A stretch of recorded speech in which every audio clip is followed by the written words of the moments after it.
I survived week 2 on Manjaro. Stay with me and I'll tell you all about it. Hi guys, thank you so much for being here with me. My name is Angela and thank you for coming and spending a little time out with me today.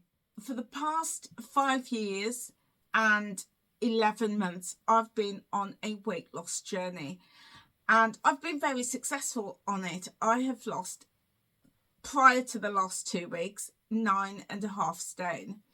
And for the past 2 weeks, I have been on my Manjaro journey. So I want to share with you how it's going so far. So this is week 2. I've had 2 weeks on Manjaro, and on Saturday gone, I had my 3rd injection.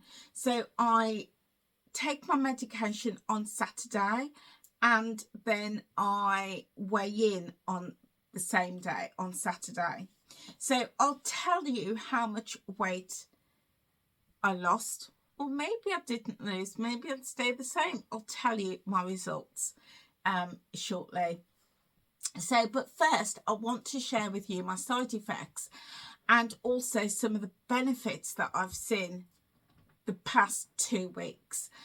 Now I am uploading regular shorts, so do look out for those short videos. Now if you're not subscribed to my channel, then feel free to hit that subscribe button and click the notification bell, and anytime I upload a video or short, you'll be notified. So let's dive in. How has my first 2 weeks on the medication gone?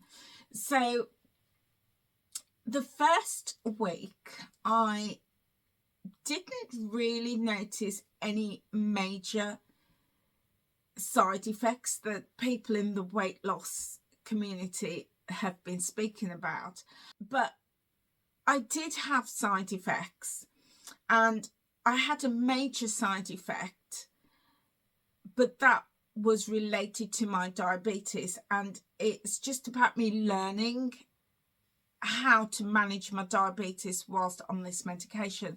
So it was about 4 days after taking the medication, I had a massive hypo. My blood sugars absolutely plummeted, absolutely crashed, and I had to go home from work. I had the most terrible headache behind my eye. I've experienced it before when I've been on my other medication for diabetes, and over the years I've learnt to manage it. For me, this was quite new because the suppression, the food suppression has been quite noticeable in the first week, and I just wasn't hungry.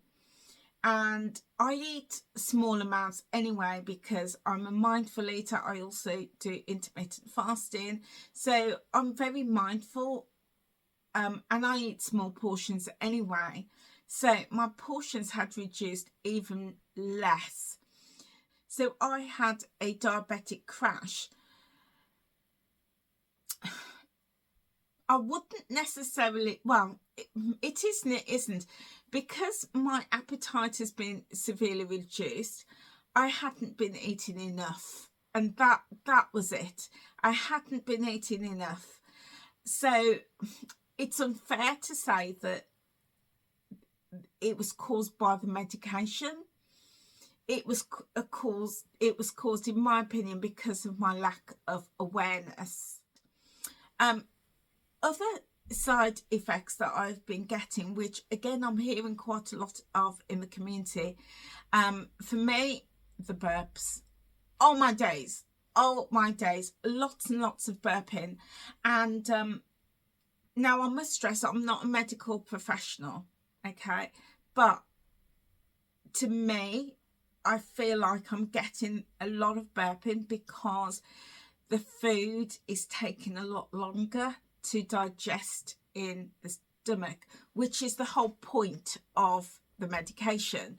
You take it, it slows the digestion of food in the stomach, so you stay fuller for longer.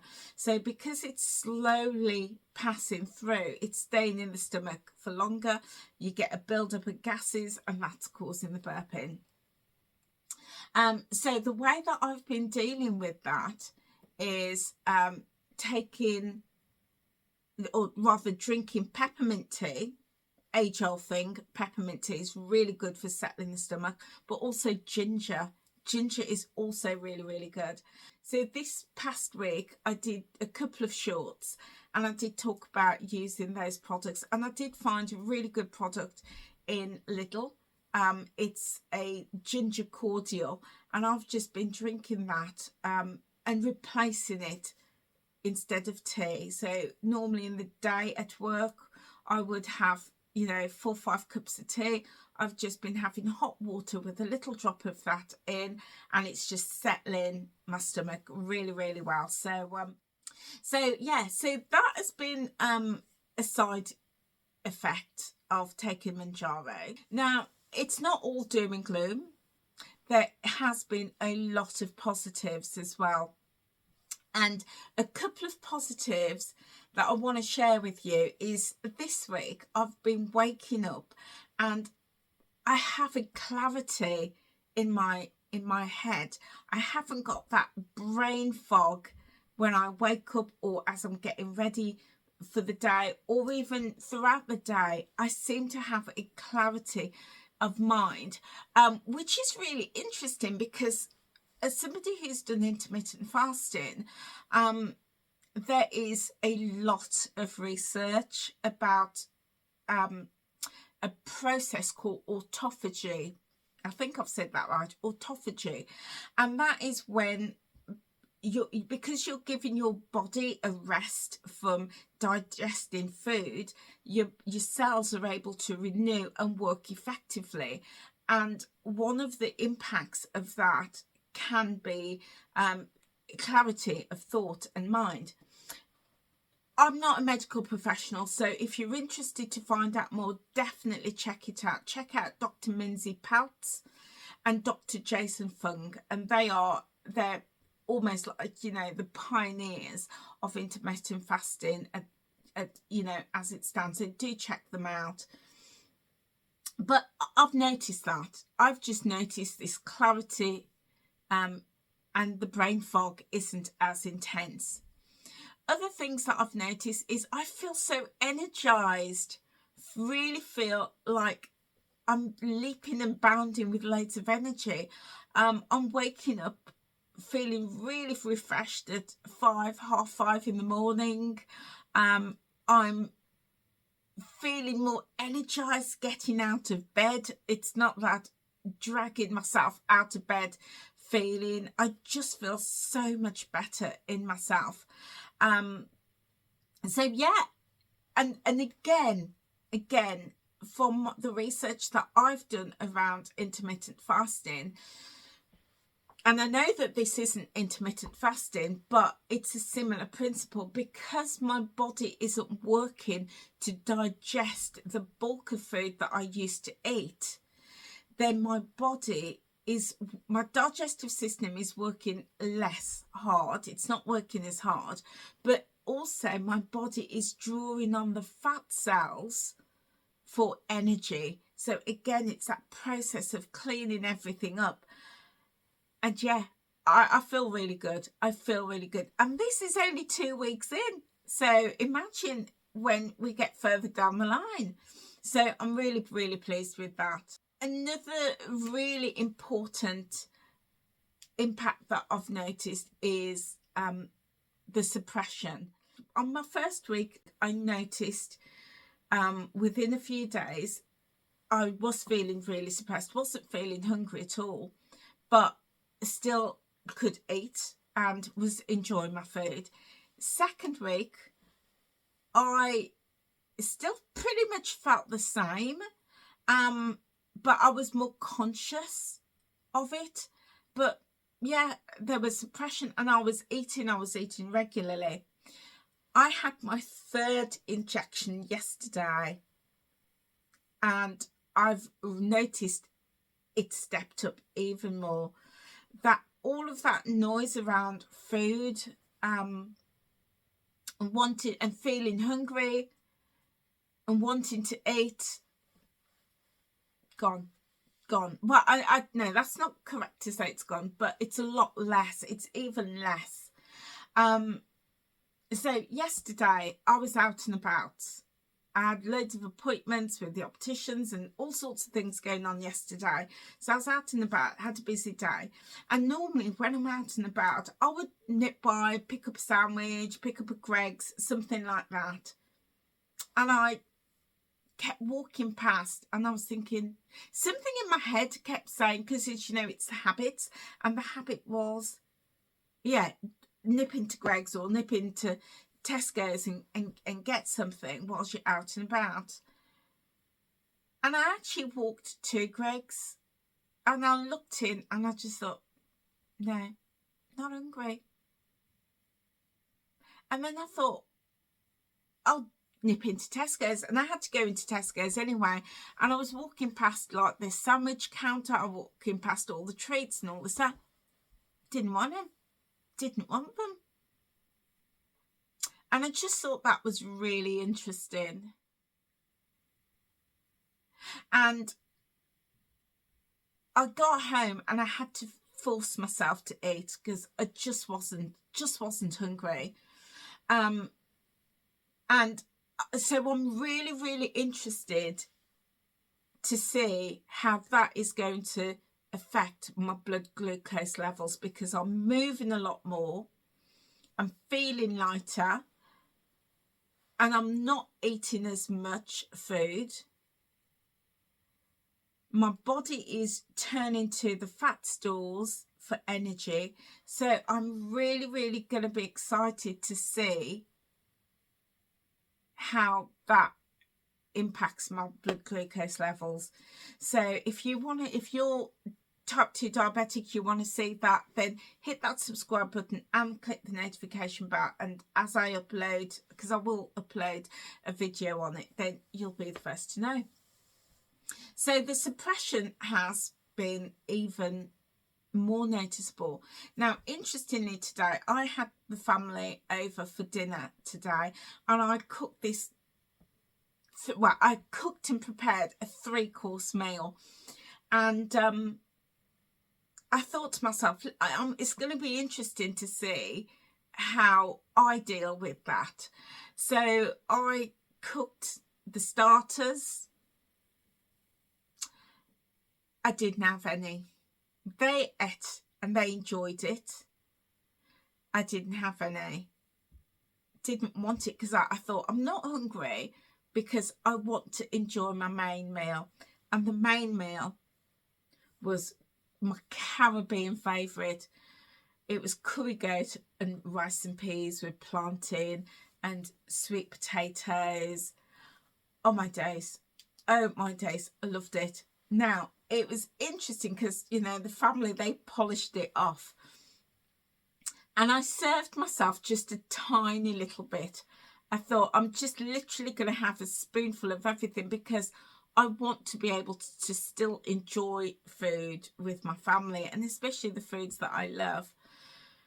And I was really surprised. One, because I wasn't hungry at all, but my head was saying, come on, Angela, this is rice and peas, it's curry goat.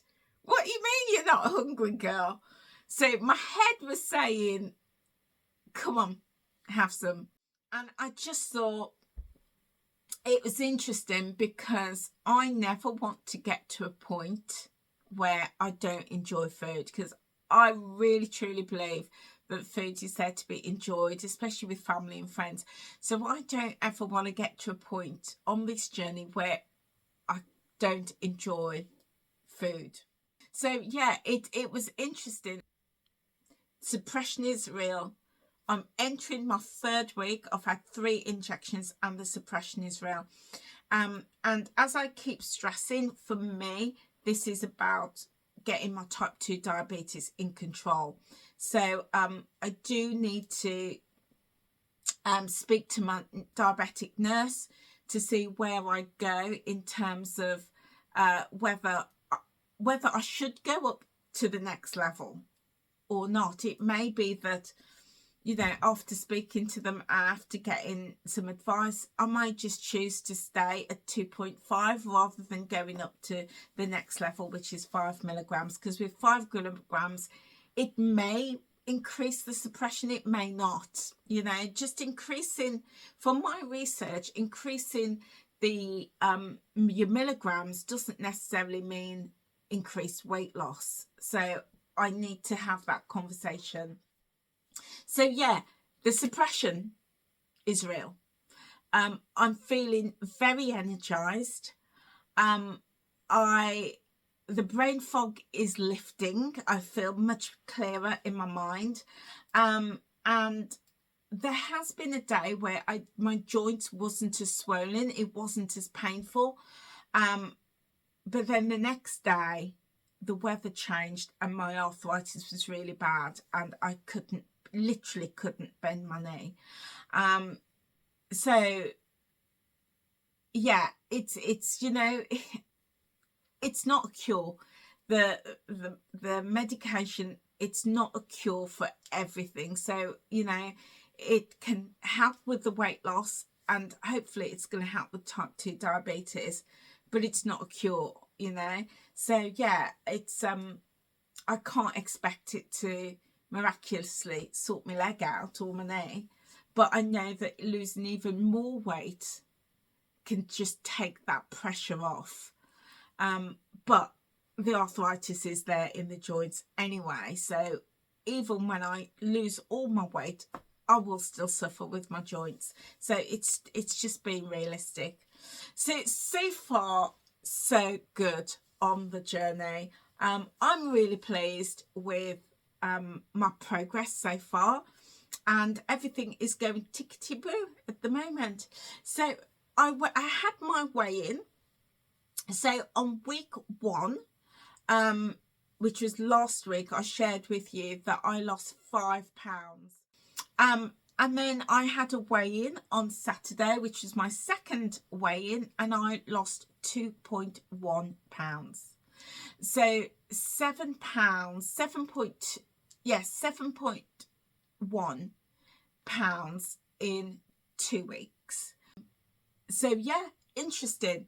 Now I am taking my body measurements, and I am measuring my progress with my clothes as well. If you've not seen this video here, then check it out, because in this video I share with you the clothes that I am measuring my progress by, and I will revisit that at the end of the month, because I just think that seeing it weekly, you won't probably see as much progress, but doing it every month, there will be much more progress. So again, stay with me if you want to see my clothes progress as well, because I want to come back and give you results, not just about the scales, but about my clothes as well. So yeah, end of week 2, 7.1 pounds gone, and I've just entered my 3rd week, and 3rd week the suppression is even more.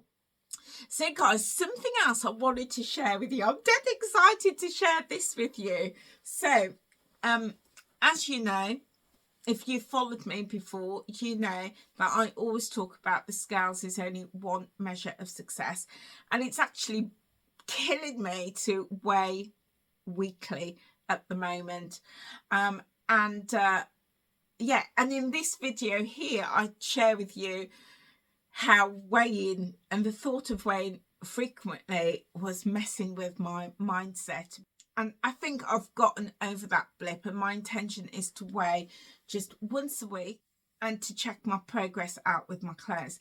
But something that I wanted to share with you is this. I bought myself a new set of scales. Now this is called, oh, I've got it upside down. It's these are Rempo. These are body body scales, but they're just not any old body scales. These are they measure so much more than just your weight. It takes into account your body composition, and they're absolutely fantastic. I decided to treat myself to these as part of my Manjaro journey, but they, you know, they're body scales. You don't need to use these. You can use any scales, but I wanted to. I've been hearing how good they are, so I treated myself to them, and I got these from Amazon, and I thought it was a fantastic price. I will drop a link below if you're interested to check them out. So it is a small foot plate, so it's not, you know, my other scales are much bigger than these. So these are very small. I can, you know, my feet do fit on them, and my feet fit on the pads, on these silver pads here. And it's important that your feet hit these pads, because that's where it's going to get all its data from. It's super light and it's quite thin as well. So I've got some notes here because I just want to tell you the different body compositions that it, all the data that it pulls. And it pulls it just from standing on the scales. I know it's really, really good. So there's lots of different, I will put up here what it is. That's going to be easiest. So it gives you your body composition, but it measures it in different ways. It gives you an arrow, either a downward arrow to show that you're making downward progress, a line across to say that there's no change, or an upward arrow to say that things are not going in the right direction. But it also measures it by colours as well. So when you look at your body composition at a glance, anything that's red, you know, is a danger zone, and you need to be working on this and doing something about it. Then you've got your amber colours, which is kind of like, you know, it's, you're doing okay, but, you know, you need to still make progress on that. Then you've got your blue, which is, you know, again, you know, maybe a bit on the low side. And then you've got your greens, which is, everything is doing great there. So I'll tell you what it is that it measures, because I think it's fantastic. So first it measures your weight. Okay, it gives you your weight. Then it gives you your BMI. And actually what I'll do, I'll tell you, and I'll put it here so you can see it. It gives me my weight, and that is showing red. So I know straight away from looking at it, I still got more work to do. But it gives me a downward arrow to show that actually I've lost weight this week. It gives me my BMI, that's still in the red, but a downward arrow, I've made progress, it's going down. And also my body fat. My body fat, I've made progress, it's going down, but it's still in the red zone. It's showing my skeletal muscle has gone up. I'm gaining muscle. And that is blue, but it's still low. I need to improve my muscle mass. My fat-free mass is green, and it's down, a downward arrow. I'm making progress. It also shows my subcutaneous fat, which is the fat literally underneath your skin, sort of immediately underneath your skin.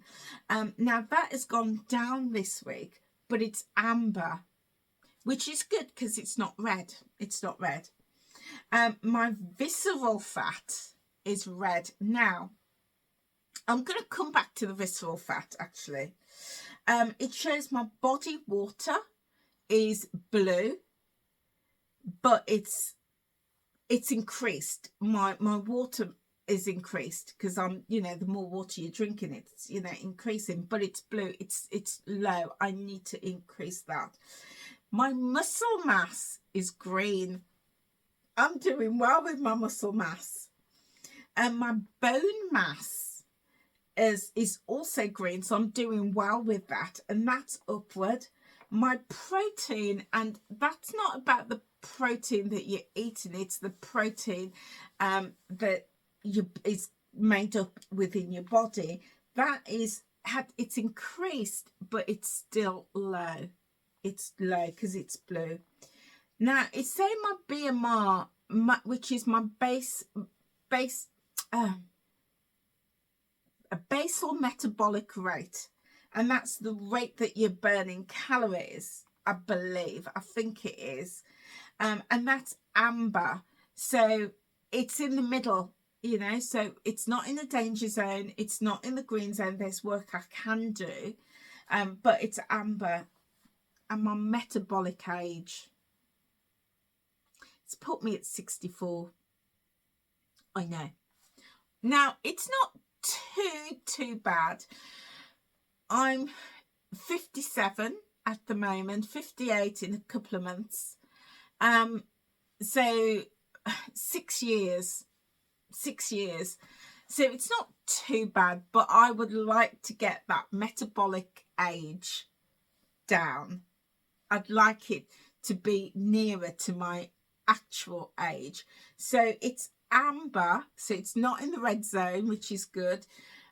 It's not green, you know, which is where I want to be, but it's amber. So yeah, and there was no change there this week. So these are the things that it shows you, and I love it. I love it because now, you know, and you know me, guys, I've never been a fan of just my weight, but these body scales, using these is going to give me so much important data, you know, that I can work with. So on a week that maybe I don't lose weight or haven't lost as much as I would like, at least I can see whether my body fat has decreased, whether my visceral fat has improved, whether my metabolic age, you know, has improved. There's so much that I can measure, Now I wanted to come back to visceral fat.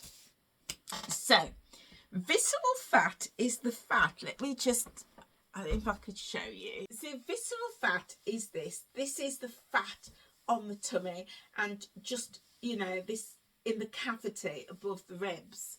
Okay, that's, so all of that's visceral fat. Okay, it's the fat that sits around the organs, internal organs. And now again, check this out, guys, because I'm not a medical professional. Do check it out. But this visceral fat, they say, is the most dangerous fat you can carry on your body. Okay, you can have fat on your legs, your arms, everywhere else, but the fat around your tummy and in your tummy cavity, that's the most dangerous fat. And that fat sits around your internal organs, etc. And if ever you've seen any of my clothing hauls, you'll know that I've got this tummy. Yeah, she's even got a name. Yeah, she's got a name, and I've been working hard to get rid of her. And also, if you're in menopause as well, you may even see an increase in that visceral fat in the stomach. But also, interestingly, and I say, do check it out, visceral fat and fat around the tummy is also a symptom of type 2 diabetes. So I know for me and people in my family, even people who were slim in my family, all got fat tummies.